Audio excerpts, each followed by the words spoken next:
gonna behave. We'll see, I guess.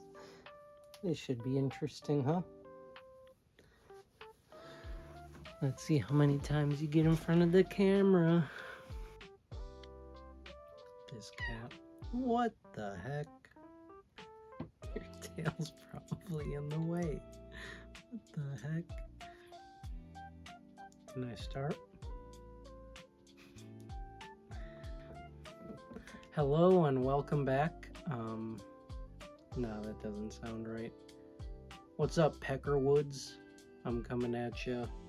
I got another little haul for my thrifting and even got some CDs I bought new this time. Got them off screen here, so we'll dive into those. Alright, so the first one with the new CDs I purchased, not all of them are new, but I purchased them as new discs. This is Spiritbox's Eternal Blue. Came out a couple years ago, and I was kind of late to the Spiritbox thing. I knew Courtney from I Wrestled the Bear once, and it took me a while to get into Spiritbox, but after about 3 listens of Eternal Blue, I finally got it. I still haven't listened to Soft Spine though. Looking forward to it. I was just kind of waiting until I got it on disc, but I didn't see it on the Rise Records website when I went and ordered some of these. So I don't know if they're coming out at a later date or what's going on, but I'm sure at some point I will pick it up and give it a listen. Next is what some people, I would assume, is one of the records that got them into post-hardcore, Poison the Well. This is a double album of The Opposite of December and Tear from the Red, or Tear from the Red, I'm not sure which. I've never really listened to Poison the Well, which is a little surprising to me, so I'm happy that I get to dive into one of the pioneers and give that a listen, and it being a double album is pretty cool. Up next is Woe Is Me's Numbers. This is the reissue and the deluxe too. This one is the one with Fame Over Demise, the acoustic version I really like. It's been in my playlist ever since it came out. I don't like the direction they've gone in since this album, but this one will always be in rotation, really. And fuck Tyler Carter, by the way. The next one's really exciting because it's been out of print forever and it's a reissue, but let's cheers to this by Sleeping with Sirens. A very formative album of my high school years, so glad I didn't have to pay like $100 from a reseller. I hope they do some of their other earlier albums because this one's not my favorite, but I obviously like the bangers on it. And I loved being a melodramatic teen to a trophy father's trophy son. That was many Instagram caption or Facebook or whatever was popular at the time. I'm sure I got quite a bit of use out of those lyrics. But next we have I Laid Down My Life For You Deluxe by JPEG Mafia. This came out last year. This has a ton of songs on it that I haven't heard yet. I only listened to the original release of this. I didn't listen to the director's cut, as it's called. I like Peggy's music. I'm glad I'm not on Twitter to see his annoying shit all the time. Made me like his music less when I was on Twitter seeing it. The guy's a cornball inspired by cornballs, so you can kind of expect it. Next we have Don't Tap the Glass by Tyler, the Creator. Came out a couple months ago at this point. It was kind of almost shadow dropped, he announced it a few days before it came out. Tyler's always working on something, so I'm not really surprised he put this together while on a tour. I think he said he did it in the back of his tour bus after shows. You can't tell because it sounds really good. I put it on and then it was over.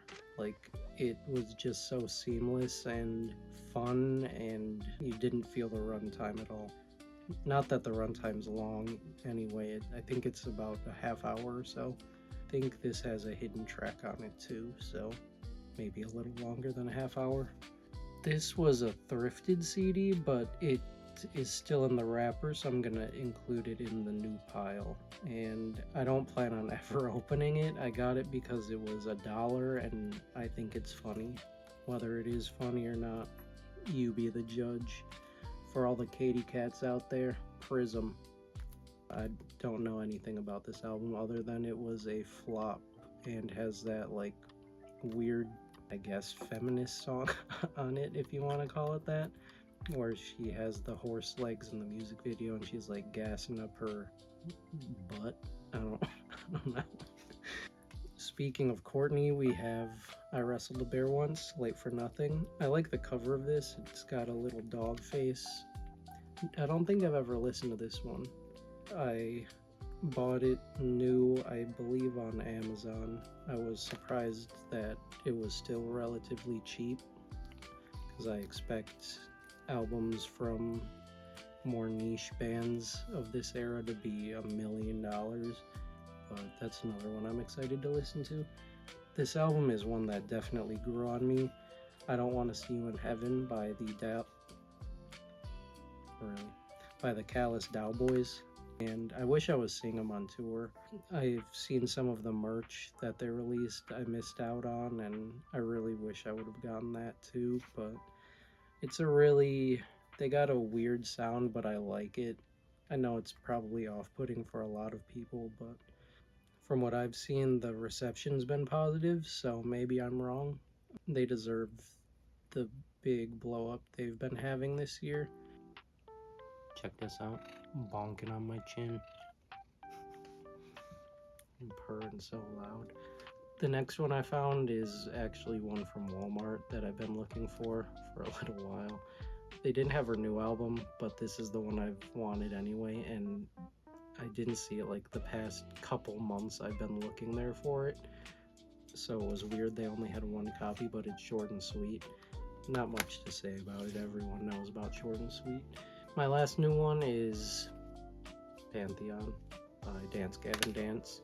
Just got it a couple hours ago. Still haven't listened to it. I've been avoiding listening to the singles, but I haven't listened to any singles outside of the first two, Speed Demon and All the Way Down, maybe? I don't remember. They're one of my favorite bands. I don't know if that will change at all, because I wasn't a fan of Idola, really. So now that Andrew is the singer, I'm not sure if my excitement really carries over. But I'm happy they did get a new singer. It was just time. It was past time, obviously. I'm hoping I like it. At least a couple. I need a couple bangers. Now we have the CDs that I thrifted, and we're starting off with the banger. I didn't know that this was technically an EP, Kesha Cannibal, and when I was younger I got pretty solid advice. When you have a chance to listen to We Are Who We Are, you take it, and now I can do it whenever the fuck I want. One of my favorite summer albums of all time that I bought used. It was only a couple dollars. I'm very happy to have it in my collection, even though summer's basically over.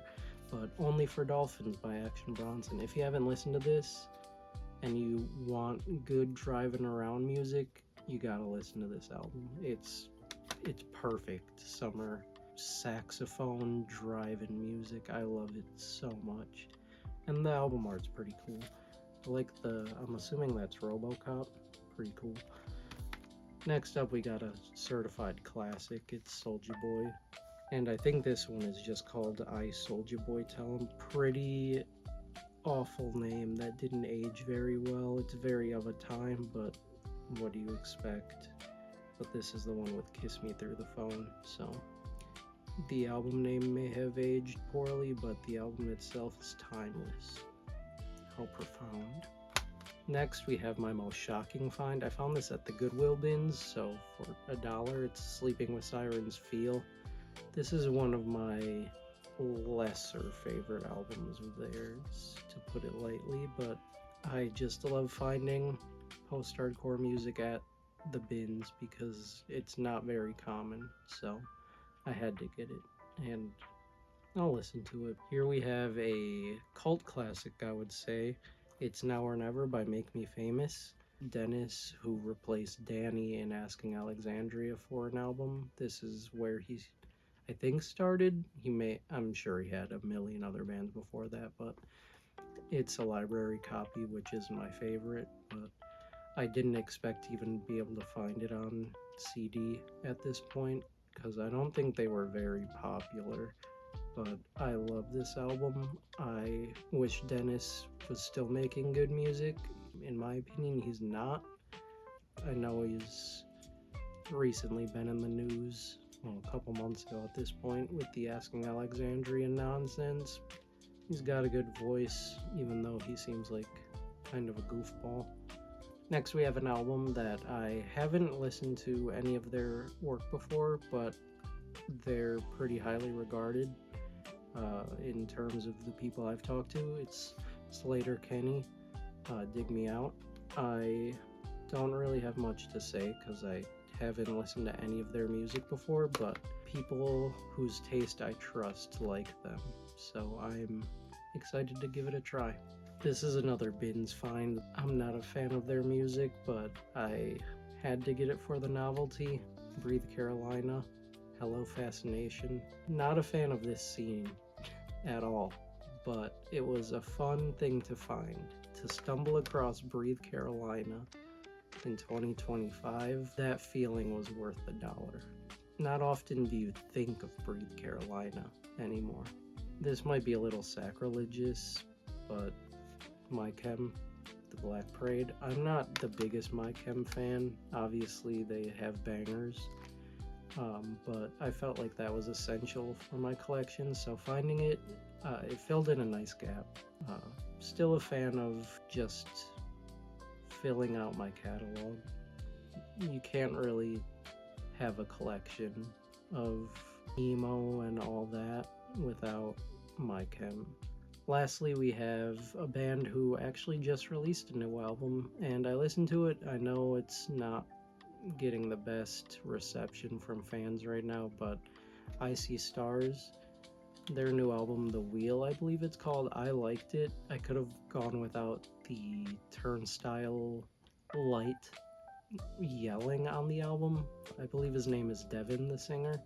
He has way too good of a voice to be pandering or like doing an impersonation of someone else, and I like Turnstile, so it's not a shot at them. I just think when you're not good at a certain vocal styling, maybe don't have it be as involved in your new album after you were away from making music and the album's anticipated, you know? It was a little disappointing in that aspect, but other than that, I really liked the album, so I'll be picking that up. For the task at hand though, Digital Renegade, a classic. I remember playing Endless Sky on Rock Band with my friend all the time. I love that song so much. It's super nostalgic to me, so it's more than just an album. It was like buying memories, so it was nice. That's it for the video though. I had a great time once again showing you guys some albums I picked up, some new, some thrifted. I plan on doing it with movies soon because there's some I'd like to talk about that don't really get talked about very often, and maybe I can open people up to some lesser known gems.